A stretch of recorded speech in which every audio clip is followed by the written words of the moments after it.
York Minute. I must say, as I was setting up my computer and failing at doing the audio and microphone properly, but our guest will not throw me under the bus on this one because he's a good man. I'm thrilled to be back, man. I've missed it. I've missed connecting with people. I've missed seeing what the game of basketball can do and how it can connect people globally and how you get the opportunity to meet really great humans. And we have another one with us today. This gentleman is a self-described storyteller, all right, in branding, with athletes and photography, documentaries, is a huge hoop head and still claims that he plays. You know, I haven't seen any highlights on Instagram yet, but a Denver native and a proud Oregon Duck as well. A guy who has just been able to use his skill set through learning the game of basketball and channel that into a career. And he's got a very dope story. And we're thrilled to have Mr. Jack Jensen with us today. How are you, sir? Appreciate it. Amazing intro. Just to kick it off, I do play quite a bit still. Get out and much to the chagrin of my wife, not as much as used to, but still get out a few times a week with the guys.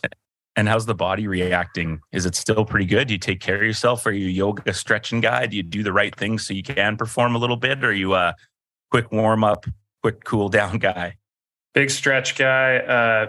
Big anything to get me playing longer guy. I would say that I use a lot of source material to show that same wife. I saw LeBron spends about $1 million on his body. So I use those kind of facts to try to justify any needed purchase, whether that be from Hyperice or any, nutrition organic anything. But yes, of course. Still waiting for the 10-day call from Mr. Silver, but we'll see. It might have passed me by now. What's the scouting report on you? If you were going up against a team, what are they saying? Is it like force him left, right? He's a streaky shooter but can attack. Like what's the scouting report saying on how to guard you? Pre-pandemic, in my in my 20s, differently than just hit my mid 30s. Right now, I think it's I'm dishing. I'm shooting some threes. I'm trying to not get injured. Had a ACL tear a few years ago in a game, and it's just kind of been a journey since then. So my desire to get hurt not as high anymore, but used to be quite a big slasher in general. Yeah. Started as a shooter, grew really late in high school, and then just kind of really built a lot of my game, honestly, through college and afterwards. Like to score, like to dish. I just enjoy playing the game, and now we have a good group of guys around Los Angeles that we play, and it's basketball to me is is always a sanctuary, and it's a safe, fun place for me. So I just love to play, and these days don't need to get up as many shots as I used to. So yeah, it's true. As you get older into the kind of the men's stuff, it's one, the cardio, two, the camaraderie, and then you want to compete and stuff, but like just as long as you're around some good dudes and having a good time, and the competition is no one's going crazy throwing elbows or anything, it can get intense here and there, but all in all, as long as it's good by the end of the run, then that's a good thing. Yeah. I try to surround myself with like a decent skill level of other guys. I've noticed as guys get older and slower, the fouls become a little harder. Yeah. And a little later, a little later, the arguing. This is where they kind of get out their frustration. So, it's funny. Los Angeles is there's just leagues everywhere, and everyone kind of plays. It's very much certainly within entertainment, sports industry, marketing. Basketball is kind of a golf out here for people, and a ton of different runs, leagues, and gyms throughout. So it's fun. There's always kind of a skill level you can, jump into. Cool. Well, good for you, man. That's awesome that you're still getting up and down. Now let's get right into it, man. Tell the people about yourself, where you grew up, kind of, you touched on a little bit about the game being part of you at a young age, but how did that come around? Was there coaches, mentors? Was it a youth league? But why did basketball become important for you? Yeah, so I'm a writer, director, and co-founder of a creative and production agency called The Rec League. We're out of Los Angeles, and we work focusing mainly within the sports, lifestyle culture space for brands, athletes directly, artists that want to kind of make authentic, creative, work for an audience that really demands authenticity. I started, so I went, I guess, taking it all the way back to just basketball in general. I grew up in the Midwest in Dayton, Ohio, Chicago for a long time, primarily during the 96, 98 Jordan years in Chicago. So that already really, big into basketball as a kid, but I think that kind of cemented just like a really big love for it. The Dayton Flyers were really big when I was growing up there. That's where my family is from. Cubs or White Sox? Cubs. But then but then I moved to Denver, and I'm all Denver guy. Oh yeah. Yeah. 100%. 100%.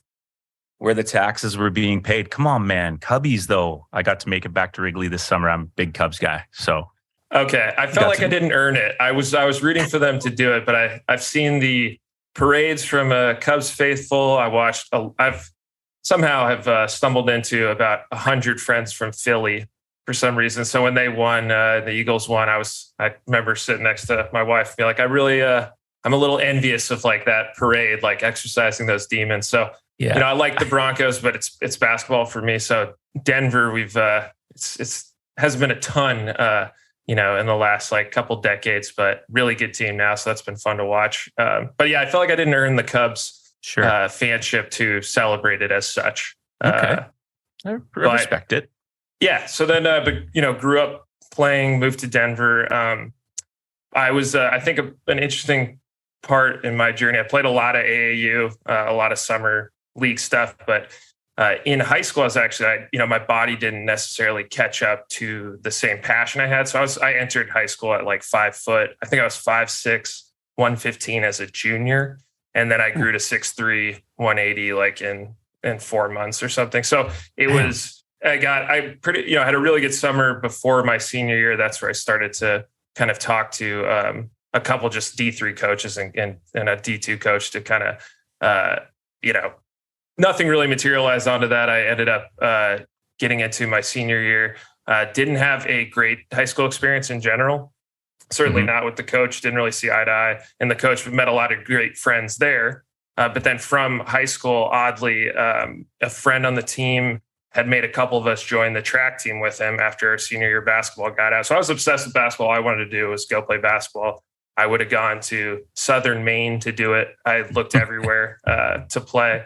And then a good friend, John and Dwight, were joining the track team. They told me to come out. Again, I can't impress upon like how all of my athleticism and size caught up in like a 6-month span. And so I was the last person on the team to be able to touch the rim. And then it just kind of, springed up from there. So what was that grocery bill like when you went through that growth spurt? You must have been just eating and sleeping like a friggin' animal, like a bear in the winter. It was, oddly, like it wasn't too bad. Never got the shin splints, never, I have a brother who's obsessed with basketball and a sister. So the grocery bill is always pretty high growing up, but we jumped into track. And then from that, honestly, my life kind of completely changed from that.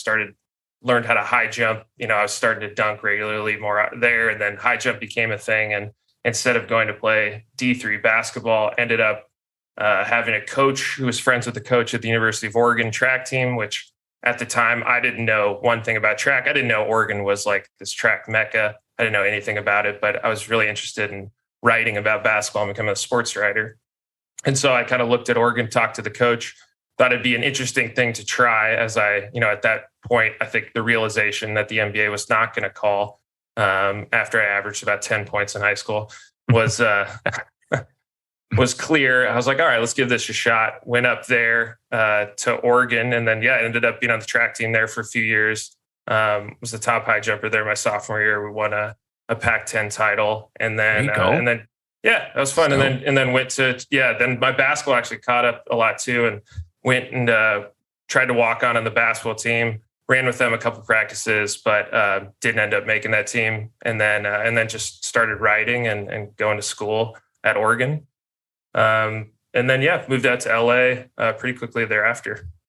So why did you decide to join the track team? Was it just because you're buddies and you're like, sure, I'll try to jump over this thing and hang out with my buddies a little bit. And, I always find it when you connect with people and you hear stories, it's always some sort of weird thing that, help them leap to an extra thing. Right. So that's I don't know. It's just you're honestly, like I was really good friends with these two guys. They wanted to do it. I loathed running. Like Teenage I love boys. activity. Yeah. And I played every sport growing up, but just like the idea of running in a circle to me sounded so absurd.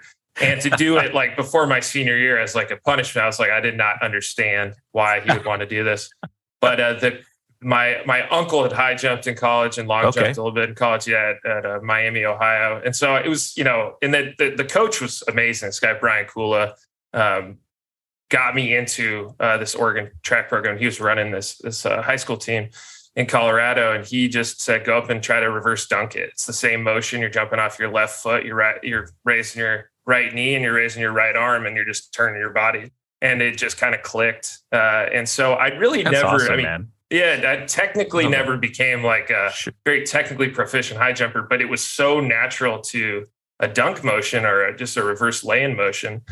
So that to college was just about strengthening and adding onto that jump. And Oregon kind of taught me how to do it. But it was interesting because I went to there, I'll never forget going into Oregon, and we had a meeting with everybody. I mean, this is like a stacked team, and like I can't impress upon you enough like how little I knew about track and field. It's walking into Duke basketball. That was like walking into the room for the track world. So I'm sitting at a table. There's probably 65 guys on the team, 65 girls on the team, and everyone has to stand up and say their accolades. And I think I found this like little group at my table. One of the guys became best man at my wedding, and he stood up. He's like, I'm a state long jump champion. I got this record, that record. There's 5 people that stood up and said they were Olympians.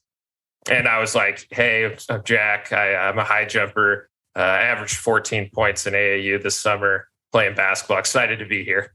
And and I can reverse dunk. Yeah, that got a laugh, the excited to be here part. And from there, just kind of started this learning journey. But it was you mentioned the camaraderie. I think just what sports does in general, and fostering that discipline to continue. I love practice. I love getting out there and competing. Like I love the pressure of it, and then just the camaraderie of like that schedule every day and getting to see those people and build something together. And that's always been really interesting. And track was kind of this oddball thing where you're competing individually, but very much like as a team. So it was cool, and I think just exercised like the demon my whole life of like wanting to be a D1 athlete, and it seemingly seeping out of my hands from a basketball perspective. So it got to fulfill that dream, and then ultimately led me right back into basketball anyways. So if you're a basketball player out there in the Lower Mainland or BC in general, and you're looking for somewhere to play, we have a proud sponsor, and that is PGC Hoops. You can find them at pgchoops.ca.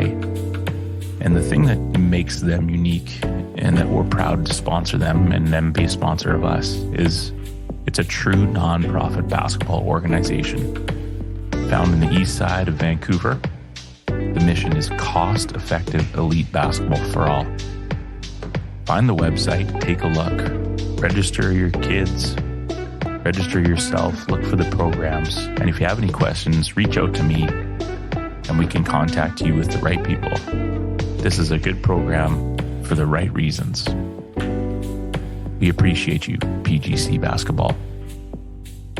What was it like transitioning to an individual sport, right? Like, because basketball, one of the best parts is, you got your buddies, you got the team, and it's interesting that you reflect on that and being aware of, well, there are these other people around me, although it's individual, they're still here and we're training and we're supporting. So you felt that, hey, didn't feel like, I mean, you're at Oregon, you're not the only high jump, you know what I mean? Like this is a big program, right? So definitely. Yeah. And a lot of fanfare. Like they pack this stadium, and it's like where Steve Prefontaine ran, like, oh yeah. I mean, crazy, it is a very knowledgeable city for track. Eugene is track town. That's, they now have hold the Olympic trials, USA's, like it's a really knowledgeable fan base. But I think that they did a really good job at instilling that your marks might be individual, but the result of which is helping the team. And so you need to hit your mark in order to get that team across the finish line. But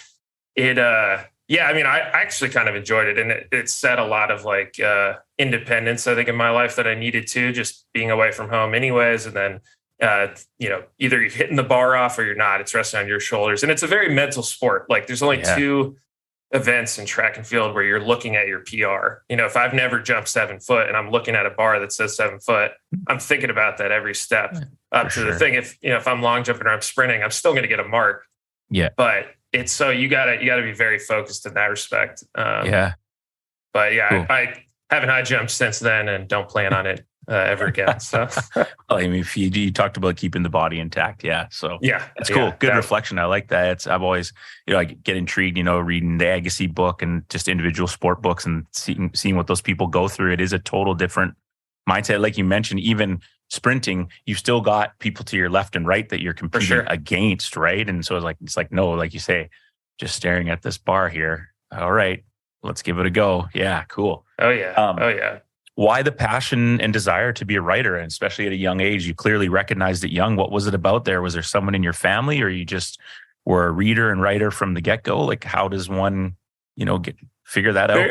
Very creative family. My dad was an artist in school, and coming out in the 70s, there wasn't a lot of jobs for that. So he ended up going into advertising sales. My mom's creative. My sister and brother are both in the creative industry now and are super creative. So I also have ADD as a kid. So I'm already kind of like bouncing off the walls mentally, creatively, and trying to figure out things to do. But a teacher had thrown me into the school paper a bit as like a punishment. I wasn't really focusing in class, not, was it distracting other people, but I clearly was not able to focus myself. And so she was like, you have to go write on the paper as part of it.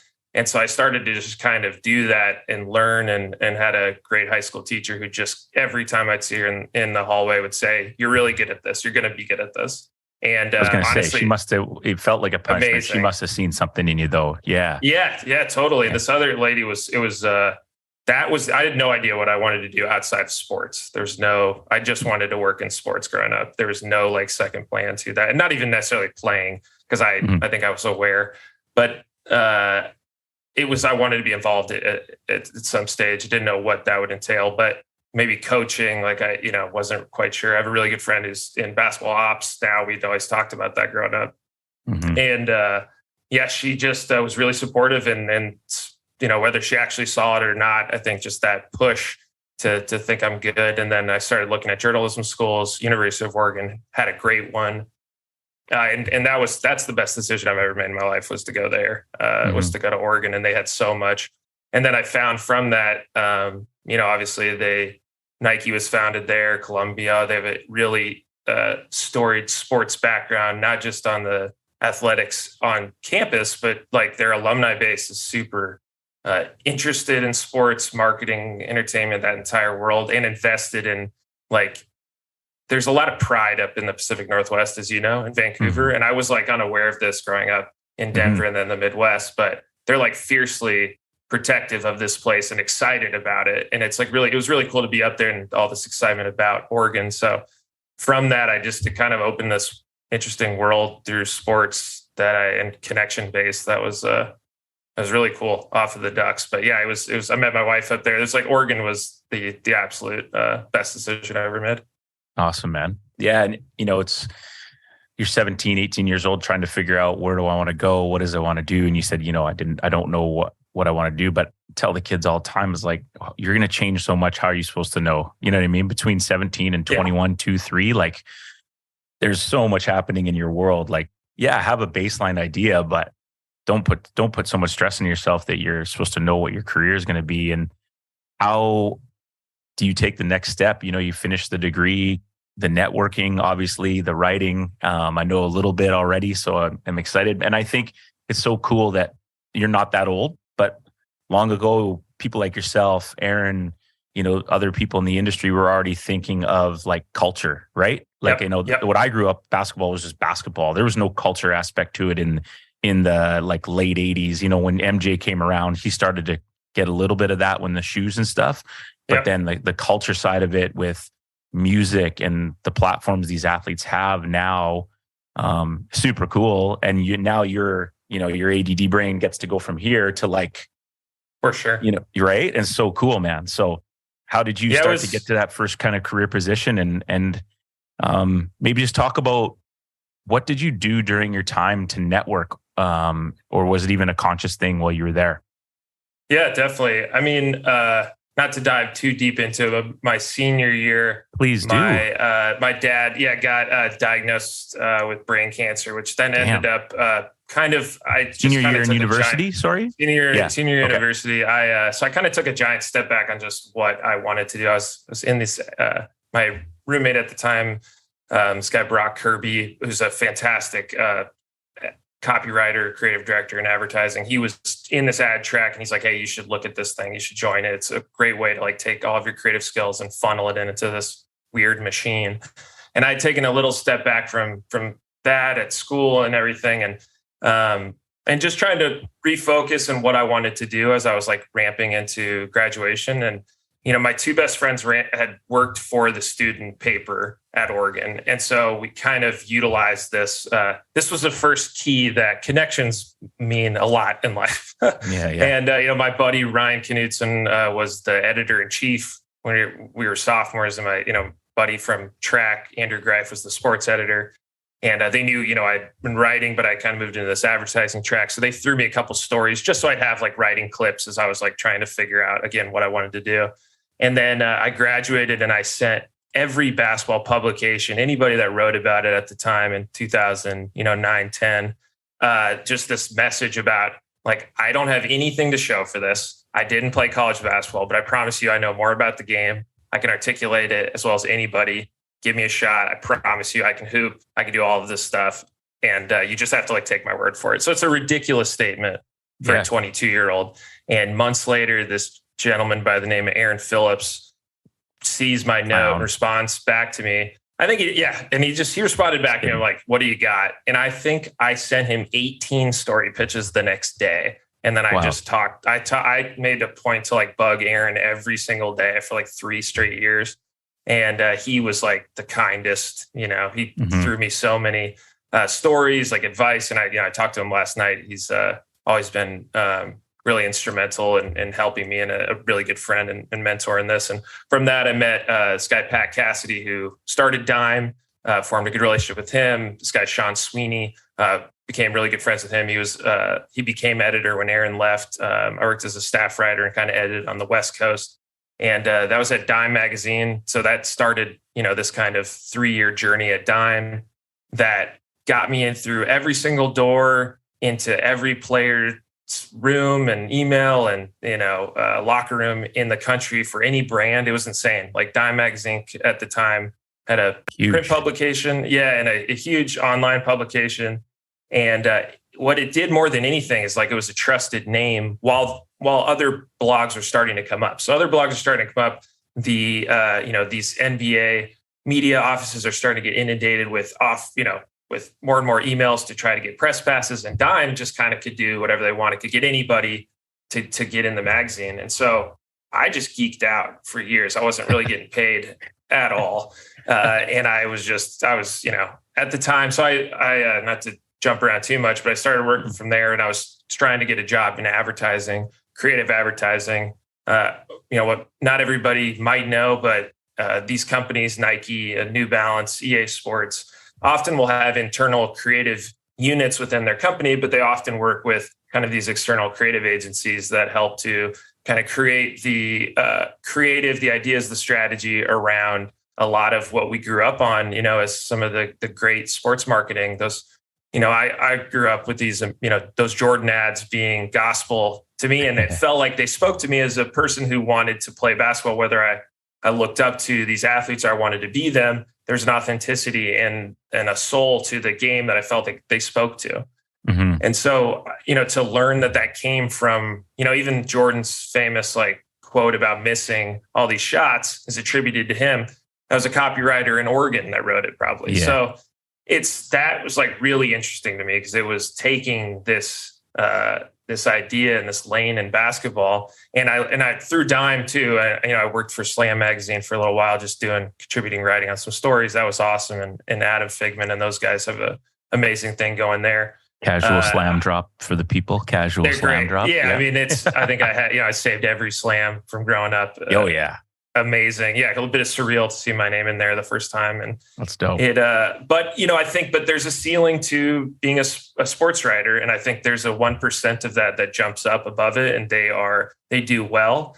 And advertising provided an interesting entry point into being able to write and do creative, but there's potentially room to move up as a career and make maybe a little more money than I could have just writing game stories. Mm. And so that was so I started work, I got an internship when I was living in Portland at this place called 72 and Sunny. Went down there and I was working at Dime Magazine and 72 at the time, and then started working on sports campaigns that came in. So I worked on NBA 2K11, NBA 2K12. That really kicked my career off. Then I did worked on all the LeBron James Samsung campaigns and commercials. That was back when Bronny and Bryce were, 5 and 9, super young. That was an amazing experience, to work on that campaign. And then, from that, just kind of kept going, doing writing basketball on the side, going to games, and then doing this, advertising thing is kind of the main vehicle. And then that turned into Nike basketball. I creative directed for the Nike basketball team for RGA in LA for a couple of years. And then that ultimately just kind of, I think, showed me and a couple of friends what was missing in the industry and what we wanted to create in a new company, which ultimately became, the Rec League. Okay, pause to remember that, because I want to ask what is missing. Definitely. And what was missing. But how does one wrap their head around? I think you touched on so many great things. One, for young people to be aware that you might have to do some work that isn't going to bring in some income to build your resume and make some connections, right? I think sometimes we think we start a career and then the money comes in and it's well, usually at the bottom of the salary pool anyways, but you touched on writing stories for basically, geeking out and for pretty much free, right? And so, but knowing that in the back of your mind, that could lead to other things. How are you able to be in an industry that seems like it's always constantly moving? When people leave a place and they go somewhere else, people go, they left. But it's it seems quite common hearing your story, Aaron's story, about how people go from Dime to here to there. How do you sort of maintain in your own brain a kind of I don't know if I'm making sense, a calmer sort of thinking that I know that at any point I may have to just switch over to this and be traveling here, or, does that make sense? Yeah, it does. It's it's such a unique thing. I think people think of a sports writer as I have my clipboard and I take some notes and I go make a story. I go to bed, I wake up, and it's clearly not like that. Yeah, no, absolutely. And to touch on too, I definitely did work a lot for free growing up. I worked multiple jobs often. I was long distance from my now wife at the time. And if I wasn't working, I was meeting people by playing basketball and trying to do it. But I'd be remiss if I didn't say that, even though I was making no money and sleeping on floors, I was sleeping in my car, I had a safety net of family if I had to call. And I think that's, part of the equation too, is that I was very gifted in that respect that, if I had to, my parents were there. And I think that allowed me the ability to do that for free. And not everybody gets that opportunity. And I know and that's something we take, seriously here too with interns and younger people, is that, what worked for me and my grind doesn't necessarily work for you. I just want to see passion and the ability to want to do this. And we can turn that passion into good work habits and into great stories. But ultimately, everyone's going to come from, a different background and perspective. And it's I love what my story did for myself, but that's only, in my head, that only works for me potentially. But I think in terms of you still did it though. Regardless, totally. You had the privilege of knowing your family was there to support you. Some people would still be I'm good.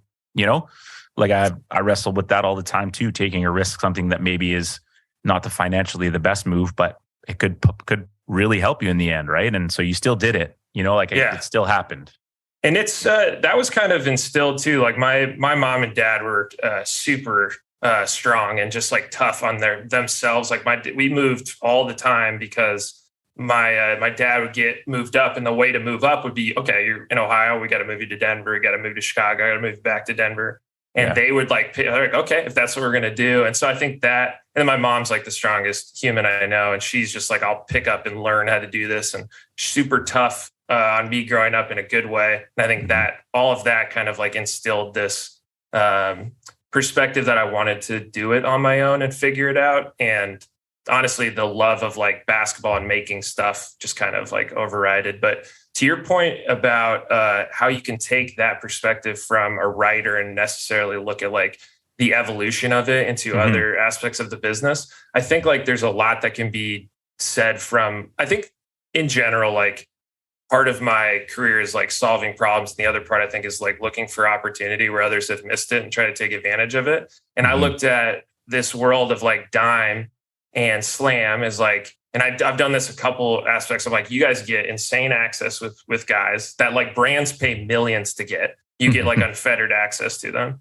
And you have these guys, and we all kind of read the same things. Like it's the same feature stories, it's the same Q&As. We're doing the same thing with the same amount of time with the same people until the end of time, and they get older, and then another 20-year-old takes their place. Like there has to be a different way of utilizing why you're good at that. And so I looked at it like, okay, a writer, I'm really good at like coming up with insights and stories to like hook in an audience for this story and to interview this athlete to get him to talk or her to talk about, something interesting.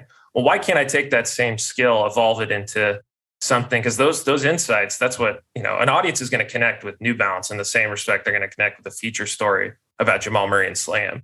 And so that, to me, it's just telling a story different. And whether that's a movie or a commercial or a feature story in a magazine, the podcast. Whole thing is, a podcast, right? You're telling a story. That's what you're doing. Exactly.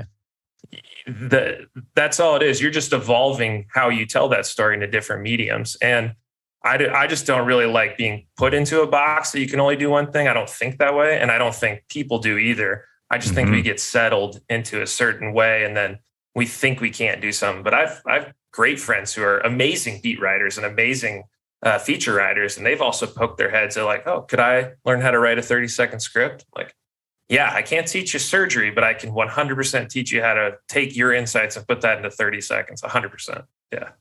Ooh, ladies and gentlemen, church service on a Monday. Let's go. Now that is gold right there, my friend. Holy smokes. That is straight church right there. I agree 100%. And really, like, I never really viewed it as that, but I've realized so much that basically life is storytelling. How we connect with people, it's because we hear their stories. Like my friends that I've known the longest, I know all their stories. That's why we're connected, And you're bringing something in where it's people that weren't tangible to us when we were kids that are now tangible, and we can know even more if they want to share it. But so that's kind of the key. That was the secret sauce for you in terms of like, this is what I think it's missing. Yeah. And I mean, listening a lot, I listen to, when I'm writing, I'm listening to interviews of creative people. I read comments. Like I'm obsessive, and I have been since a kid, with everything that surrounds this world, And so I'm always trying to keep a pulse. I also have no reverence to the things I make. Like I'm not married to say I can move it and change it. I think that's what culture does. It keeps evolving, and I'm really comfortable doing that. But yeah, I mean, it's being able to take your skills and just kind of evolve them to the moment. And similar to a podcast, you're gaining insights from people, which in that you're learning a lot about your audience, and you probably see what episodes do better to others. And sometimes there's a headline theory, right? Where a guest is going to get a certain amount of views that drop off. But ultimately, if people are coming there to learn and get a message, then I think you can take that even beyond a podcast, and you can turn that into something that companies are looking for and are actionable, because, ultimately you got to look out for yourself and keep building a career. But this was, I'll send you my resume and application. There we go. Yeah. And we noticed the world that was there were a lot of opportunities in this, and they felt like they weren't even really listening to the athletes or the audience themselves. They were just kind of making selfish, creative work from people who had a passing interest in sports for an audience who demands that you're authentic to them. This is an idiom that Trent Scott and the guys at the Rec League will love that I use all the time. But like, I don't have to use Tide dishwasher, pods my entire life to like write an effective campaign on like washing your dishes, right? But like, if I'm talking about a basketball player, I'm talking about a soccer kid in England, or I'm talking about these things. I better know what I'm talking about, because you're going to immediately feel that when you see it. Whenever you watch something on basketball, you can probably tell when the actors or the writer or the director did not know anything about basketball, right? And if you take that same thing to a connective base in marketing, like, how am I supposed to connect with a product or a service that they want me to monetarily or actively connect with if I feel from the jump they're not being authentic to me? And so we just felt like, okay, well, there's nobody in this world that like has realized that from like a creative aspect. I think there are some really good companies that do stuff. We just noticed that in the companies we were in, there's hundreds of people, and the amount of people that actually knew sports more than just like who won last night were really minuscule. And so we just kind of continue to try to come down on that and try to double down and like help build solutions that audiences are impacted by and interested in. Brands that in the space are excited and like brave to go jump and do kind of like more fearless work in the space. And then like athletes feel like they have a voice and they can collab with. And so we're all former athletes, and we work really well with them to show them that their story is worth telling how they want to, as well. What can we say about the people at Parkside, especially our guy, Sam Payne? A huge supporter of basketball in our community. The gentleman does many things behind the scenes that people don't know about. And one of those is supporting our podcast from literally day one. Sam reached out to us and said, "Hey, I like what you're doing. How do we get involved?" And what you can do is find them at any local government store, or come down to the brewery, sit on the patio, sit in the back, listen to the music, come for music trivia night, whatever it is. The wide variety of beer that they offer is second to none. And Port Moody in the Brewers Row is a great place to be. We are so appreciative of Parkside Brewery, we can't even say it in enough words. Head down. We hope to see you Parkside. And if you can't, find a way to support, because they do a lot for us. Cheers. You talk about like the risk and all that. Like, who would have thought a group of people would be willing to push New Balance? You know what I mean? Like, not in a bad, I'm just saying, like 20 years ago, if you would have said, try to think like, we're going to have a guy like Kawhi and he's going to be a New Balance dude, people would have laughed you right out the freaking door, man. Am I wrong? Yeah. I mean, I think that was kind of like, that's like one of the things I'm most proud of, is being us being a part of the Kawhi thing. And like, you're not wrong. I think that was interesting. So, Pat Cassidy, he had started Dime with some friends, and then he had moved on to New Balance, and he was doing some magic over there. And he kind of, at the beginning of Rec League, we were figuring out what this was. We had done a couple things with Slam. We had done some short films on the side.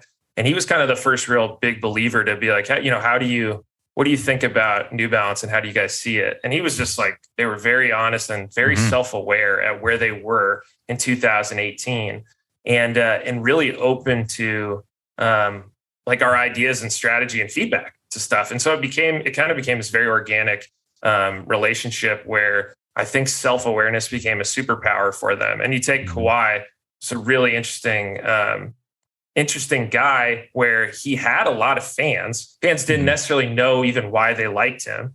Brands certainly didn't know why fans liked them. And we knew that. And we knew like, okay, so Gatorades or Jordan, like these brands are trying to use him like LeBron. And when he signed with New Balance, we're taking, at the time, I still think it's the hardest vertical in sports to jump into, is American basketball is dominated by one company up in Portland, and then the other company up in Portland's right there too. So you're jumping to a table already that you're saying, okay, Matt Bonner, James Worthy, 30 years ago wore this thing, but how do we like immediately gain authenticity that we not only have a seat to the table, but we have a voice. Perfect guy. Yeah. Well, we dug into it and we're like, okay, what we came back with was we thought everyone had used him wrong. We said, not that he's not out there, because people would go, he's not marketable. I'm like, well, you think he's not marketable. I think he's awesome. And so do a lot of people, which is why kids are wearing his jersey to the game. Like, you tell me any person that kids are wearing their jersey to the game is not marketable. Like, I don't believe you. We can make anyone marketable. Why do his fans like him? It's because he's himself. Like, he is fiercely himself, and he cares about basketball, and he's got an FU mentality. He's just not gonna get on a podium and have to say it. Okay. So that's pretty cool. There's like a quiet cockiness and confidence to that. So we just kind of use that as like, all right, well, we're going to be the brand that lets him be himself and say, we're going to get the whole world talking without our guy ever having to say a word. And that was the brief, that we pushed back to New Balance, was like, how do we get everyone talking without our guy saying anything? And it ended up, kind of doing that. We had a few, campaigns. I want to say that Shannon and Skip are still arguing about on TV, about I think one of those, where he, came to LA, we had this Reign Over LA thing with some very subtle shots at like LeBron and other guys throughout this thing. And not everybody catches them. It's big Easter eggy, but they went out and they beat the Lakers on that opening night when that thing dropped. And then, I think that was huge for New Balance. That was huge for us. But yeah, we use that for a lot of younger people. And also it's like a case study for brands on like, this is what it means to be like fearless work. It's not going insane. It's just like, what does your audience want? And how can you have a better POV on it? One thing that sticks out is the ability for that boss to come in and just say, like, just candidly be like, tell us exactly what you think. Don't hold back. Where do you view this? What do you think of New Balance? And just to have that non-ego and just know that I might not really enjoy everything I hear, but it's going to make us better in the long run. Not a lot of people have that. And then as to be able to like that instantly, you go, oh, wow. Okay. Well, this is someone I can work with because we can have candid conversation because we're all trying to strive towards the same thing here. Yeah. I mean, and they're amazing. Like in their entire team, Sean, Dez, Nigel, Chris, like Fitz, these guys and girls over there are amazing partners. And like, they're very secure with themselves. And like, it's a very insecure industry where everyone feels like they have to have their fingerprints on every single thing. Like, they're so open with like, what's the best thing. And it's been an amazing, partnership with them. And they've been skyrocketing up obviously the last couple of years, but it's cool. It's been cool to watch him. And now Kawhi's playing more. So there you go. Yeah. Which is great. But now they got Jamal, they got Zach LaVine, they got DeJounte, Darius, Aaron Naismith. It's a cool, and they just signed Tyrese Maxey. So got Canadian, you got a Pacific Northwesterner and LaVine. Come on, man. I'm a big Jamal guy for many reasons. He's the best. So I'm go Canada. He's a good dude. Alone. He's the best. Yeah. I mean, he's super collaborative, super nice. And he's excited about doing stuff.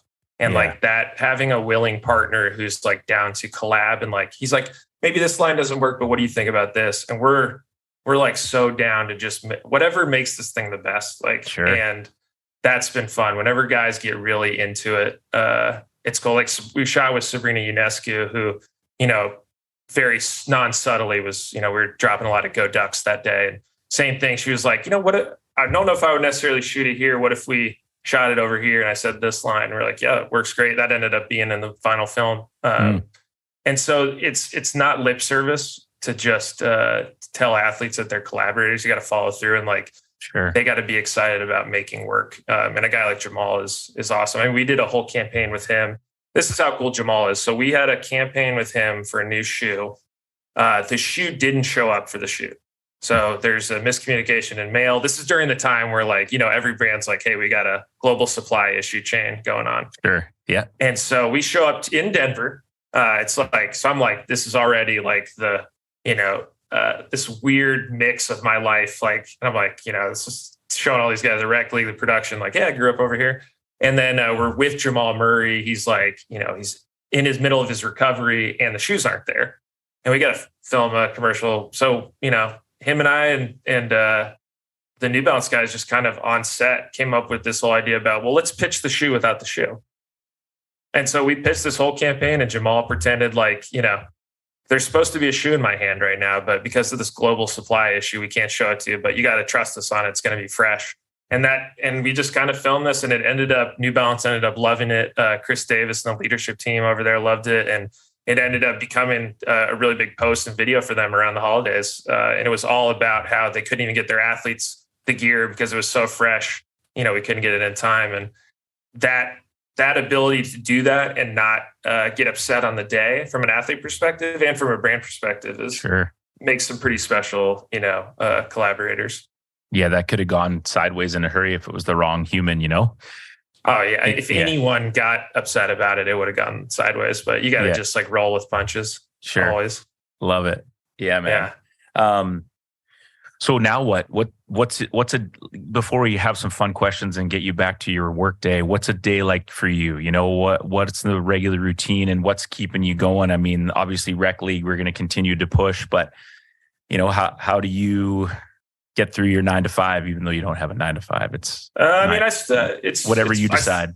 I still play a lot. I know we mentioned there, but I would say that's actually been funny enough. And we talked a little bit offline, but work in LA has been networking through basketball and then work through basketball. And, I've played in a ton of leagues out here. The rec league just started our first rec team. That's why you don't shoot as much anymore. You're like, I got to swing it to this guy so I can get this contract. I see you. Listen, man, I got not just a pretty face.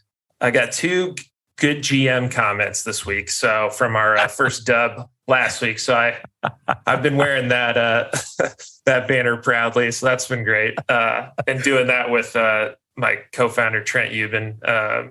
And we've just been kind of, GMing with some buddies and guys in the industry and stuff. So that's been pretty fun. But yeah, I would say I still play a lot throughout LA. Like that's been a really, really great way to meet good people and good players throughout. Like had some insane stories just from that alone, like over the years in these interesting leagues. But other than that, hanging out, it's been nice. Like the pandemic, in one respect was my wife now works from home. So that's been really awesome where, I was out so much with work and then starting the business back in 2018 that it really allowed us to kind of just like focus a work day together. That was awesome. But for anyone that knows me well, I spend most of my day hanging out and discussing my dog, Mac. So that's pretty much just hanging out with him if I'm not working. That's it, eh? And are we still enjoying having the wife working at home? Oh, yeah. She's the best. Yeah. So I met her. Well done, sir. Yeah. Yeah. I met her as I was leaving college. So we've been together since 2009. So she's not sick of me yet, which is great. Good. And we'll hope to stay on that side. Well, even if she's listened to us ramble this long, well, then you got some brownie points coming because you've mentioned her in a good way. So yeah, she'll listen for you. She's heard me ramble on too much. Yeah. I agree on the future too, by the way. Mrs. Jensen or Miss Jensen, whatever we go by here. Too much future is bad for the system, but that's okay. We'll talk about it here. Oh, yes. In reference to... on your website. Yeah, big fan of future. So my brother's actually, he's an A&R project artist manager in hip hop. So no way. He keeps me laced up with the latest and greatest and stuff. And I'll continue to just send him my favorite future tracks every day instead. So it's my wife has a strict no future Playboy Cardi rule in the house, which honestly sucks. So, you can't win them all. This is why you have to spend a lot of time with your dog, buddy. Amen. All right, let's get into it.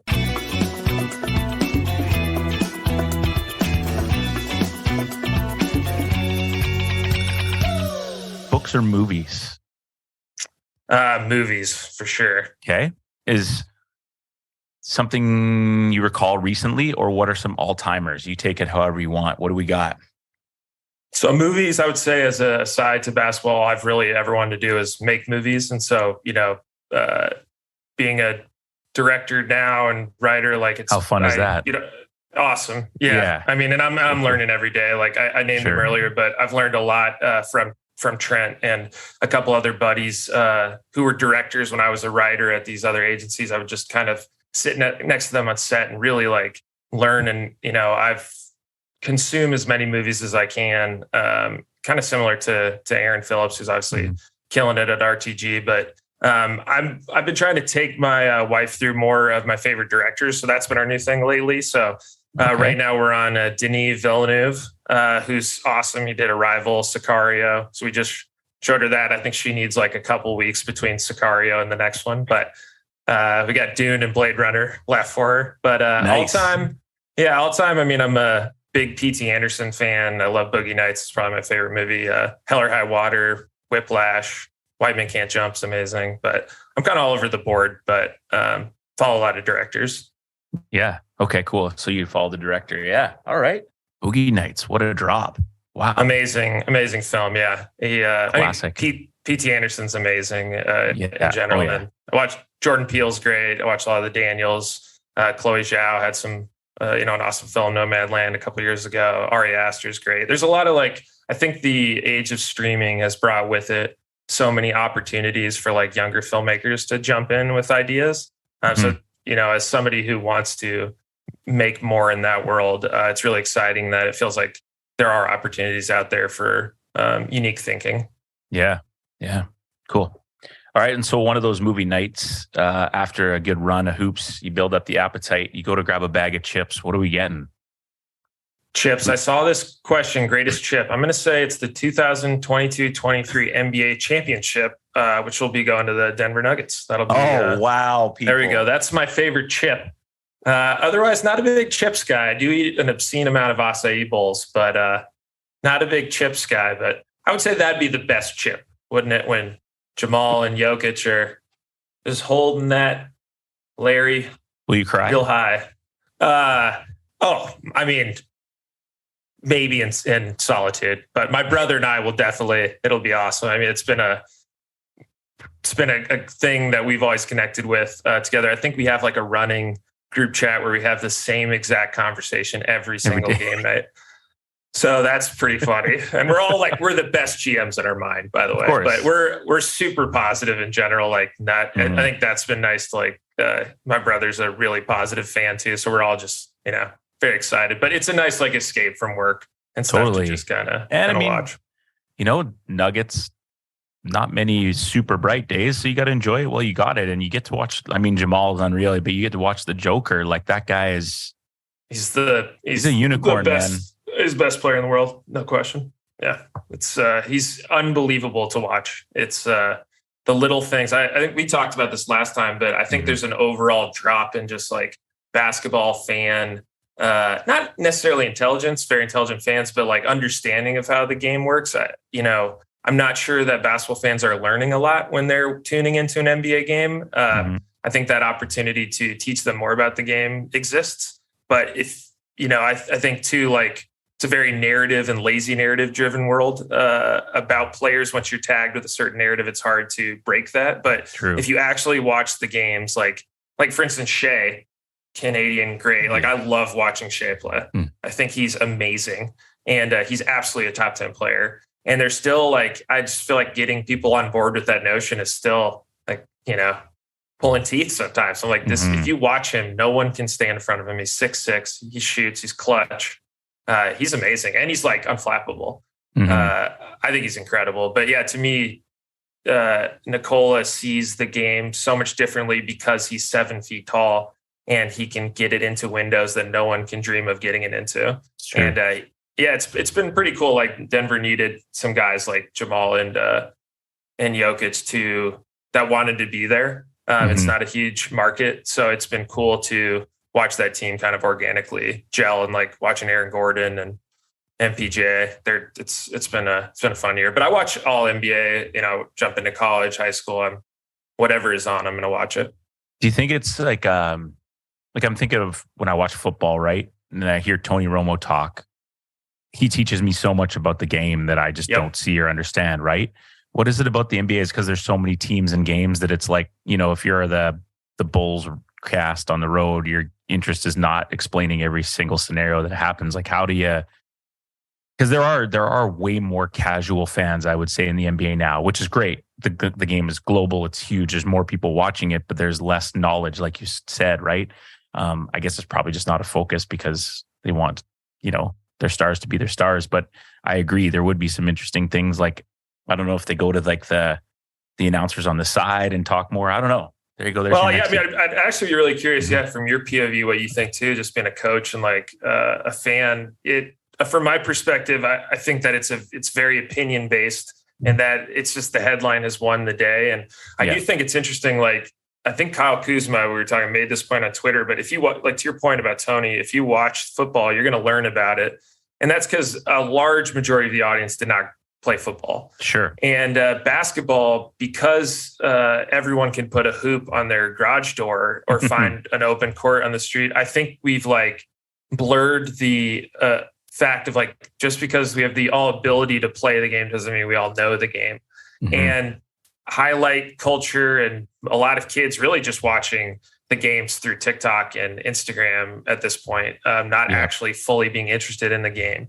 But yeah, I mean, I think it falls a lot on the broadcasters. If you say the media networks have to enter headlines and like the discussion analysis for those shows, that's totally fine. But when I tune into games, I would hope that there's more analysis for that actual game that I'm watching versus like, just regurgitating the same narratives of every all-star player in front of you. And often I think we tune into so many games where they're like, oh, I've never heard of this guy. I've never seen this guy do this. And it's like, I understand that you can't watch every game, but at some baseline, you should at least tell me what I'm seeing now and like why that's important to the game. And I just feel like we've lost. There are some good people that do it. I think JJ Redick's really good. Yeah, for sure. I'm also biased. I've been a Redick fan forever. I think he's awesome. Yeah. If you tune into Clipper games, Jim Jackson, I think is really good. I think there are some local guys that are really good at the level. Doris is fantastic. There's this girl in Denver, Katie Wingy, who provides some good analysis. It's like, it doesn't always have to be from the former player, but I do think that we're missing a bit of the connective tissue that makes games awesome and brings in more fans ultimately. And I think that media entities have just decided that like, that's not entertaining. But it is in football. So I don't, I'm not really sure where the disconnect happens, but I think it's opinion and I agree. Like if I'm from a coaching perspective, I prefer college just because it's more relatable. Like we see zone, right? Like it's a little bit sloppier. It's not the best in the world. Like I can watch a set and go, oh yeah, that's something we can run. Whereas like in the NBA, I'm like, we don't have a 7'1" guy who can go dribble handoff into whatever, right? But give us an idea of what Denver runs as opposed to their opponent tonight, Portland, and like why the matchup changes. Like, don't just be like, oh, the Joker is the best player in the world and Dame Dollar is going to go for 50, right? Like to that point, I was watching the Sixers come back and beat the Nuggets the other night, and I'm watching Doc and George Niang and Embiid run the same play like 6 times in a row, and Niang is like rolling basically a rolling screen around Embiid, and then he's running to the other wing. And I'm just watching them do this every single time.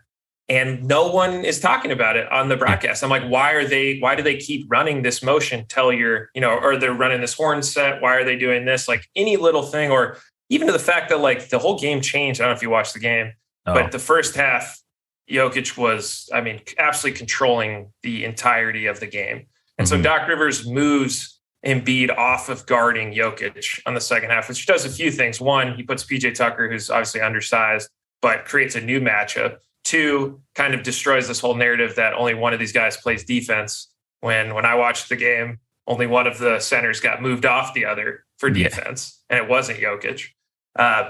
And so like even talking about that and how that changed the game from like just a knowledge perspective, I think is really interesting for an audience who just wants to yell Embiid's MVP, Jokic's MVP. Like give them more ammo for that argument, I think. And I think like that's where the missed opportunity lies. And I don't know if that's just like an education thing or we're just like we accidentally morphed into a world where it's really only opinion. But I was like watching that. I was really curious why Doc kept running that motion. And I would love some insight on that. Still personally, and also how to defeat it for the next one. I think the Michael Malone would love that. So no, it's true though. I agree. Amazing. Here we go. I knew this could have been like 3 hours, dude. ATO basketball, aka ATO b-ball, located directly at the Langley Event Center in British Columbia. This place has everything you need. I swear, if you walk in and you're a hoop head, there's nothing you won't be able to find.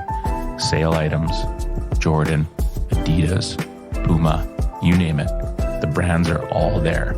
Shoes, jerseys, retro, current, Vancouver Bandits. You can even get every basketball, you name it. Shout out to our boy Jeff at ATOB Ball for willing to be a sponsor to us. Go check them out. Check the store, mention us, and who knows, you might find yourself lucky. Thanks to ATOB Ball.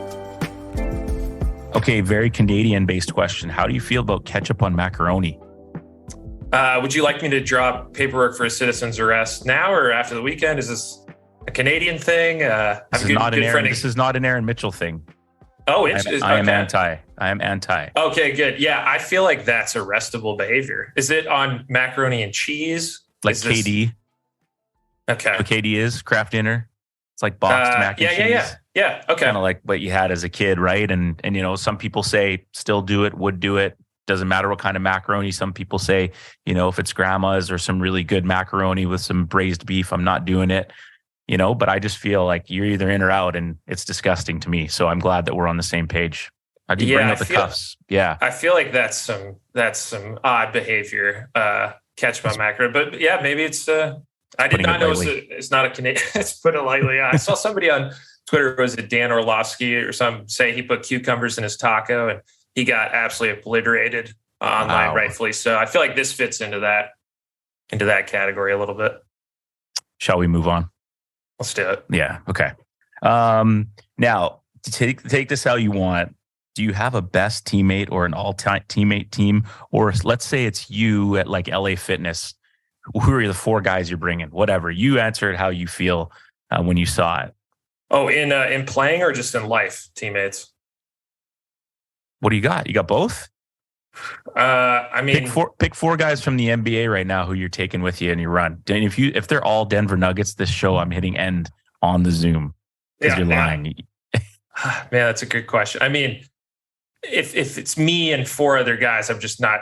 It's going to be a weak link against another NBA team on the side. I'm definitely taking Jokic because I have to for everyone I know. Say current players, man. How about all time? Shea. All time.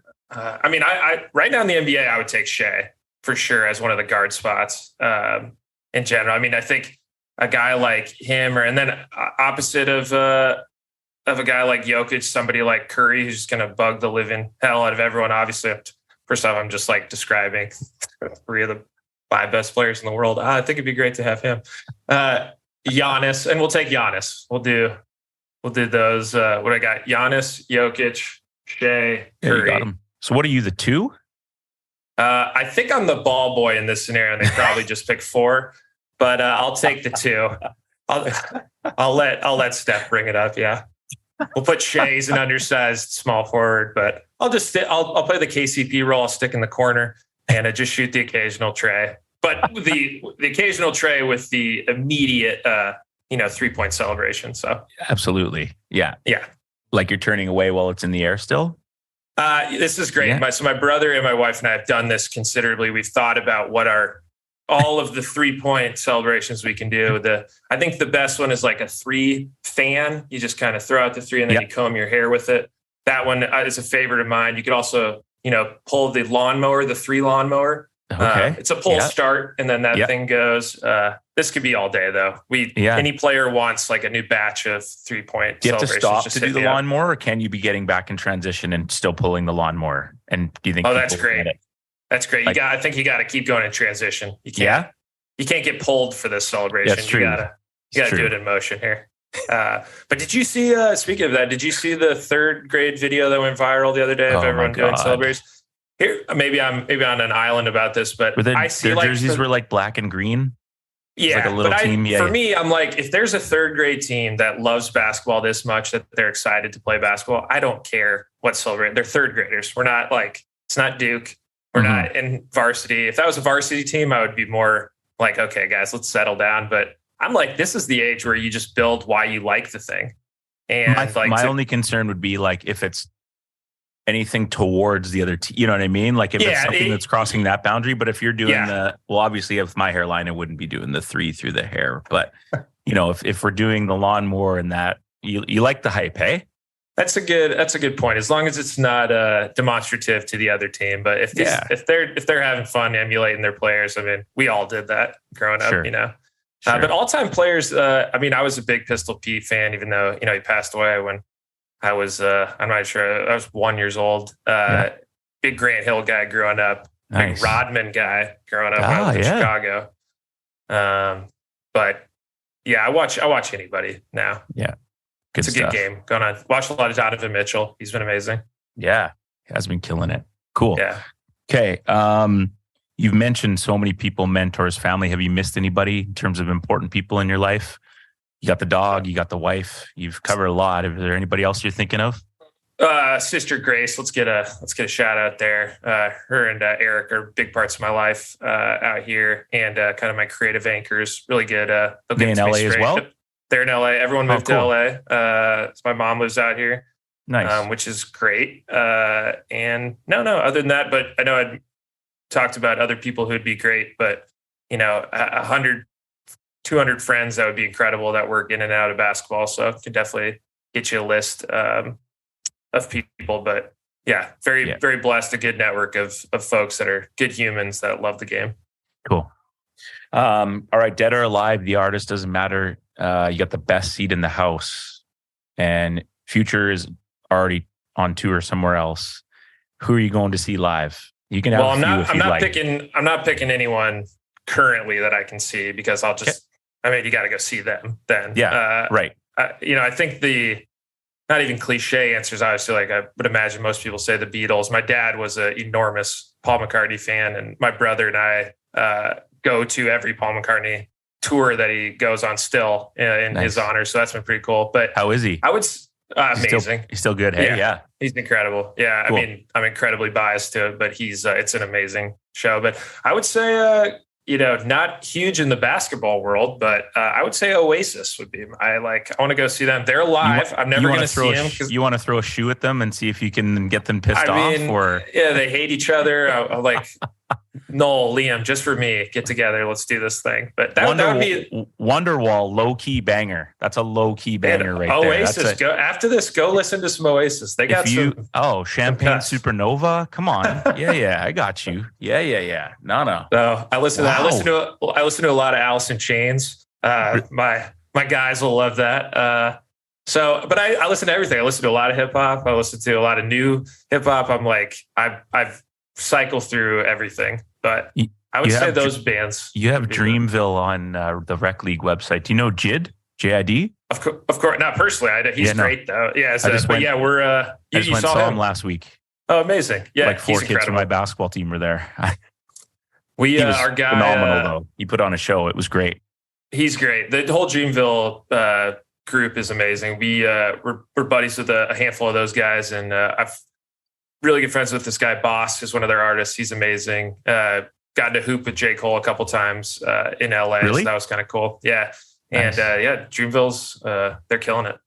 Yeah, they are for sure. I was worried the venue that it was in. I was like, because he's such a fast rapper and stuff. I was like, is he going to come across? Like, how's he going to sound? And he was great. It was awesome. It was so good. I was really, really, really impressed with him. Yeah, that's cool. It was good.